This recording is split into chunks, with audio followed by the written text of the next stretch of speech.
পাইকারি শুরু করেছিল গত 10-15 বছরে এই হাসিনার দোসররা।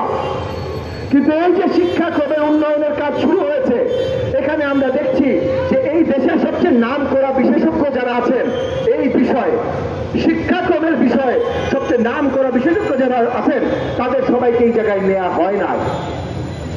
এবং যেহেতু এইটাকে রাজনীতিকরণ করা হয়েছিল গত 15 বছর, যদিও শিক্ষাক্রম রাজনীতির বাইরে থাকা উচিত, কিন্তু যেহেতু নোংরা ভাবে রাজনীতিকরণ করা হয়েছিল এটাকে গত 15.5 বছর, তাই সেখান থেকে যদি পরিষ্কার করতে হয় তাইলে রাজনৈতিক মন্ডল থেকেও কয়েকজন বিশ্লেষক থাকলে আরো ভালো হয়, কারণ তখন তারা আরো পরিষ্কার জানাইতে পারবে যে কোন কোন জায়গায় শক্ত রাজনীতিকরণ হয়েছিল।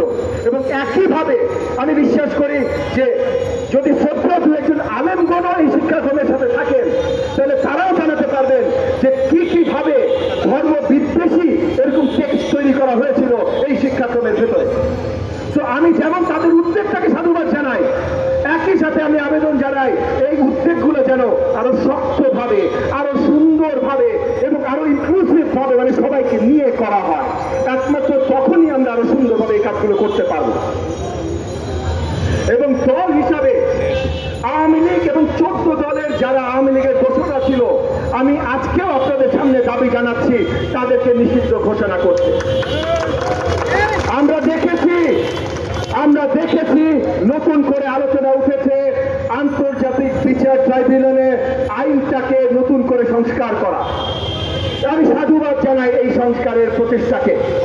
এবং এই সংস্কারের প্রচেষ্টাতে তারা বলেছেন যে তারা যে কোনো টেররিজম বেসড অর্গানাইজেশন, সেটা রাজনৈতিক দলও হইতে পারে, এটাকে 10 বছর পর্যন্ত নিষিদ্ধ করবার জায়গা রাখতে চান এই আইনের ভিতরে, বাদ জানায়।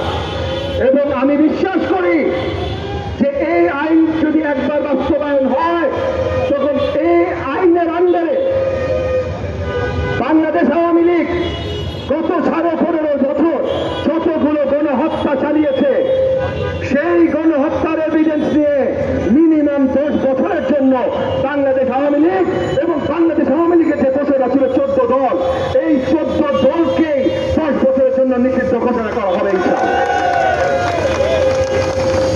এবং 14 দল কিন্তু শুধু আওয়ামী দোষর ছিল না, এটা মনে রাখতে হবে। 2014 সালের নির্বাচনটা শেখ হাসিনা একটা মাত্র কারণে করতে পেরেছিল, জাতীয় পার্টি।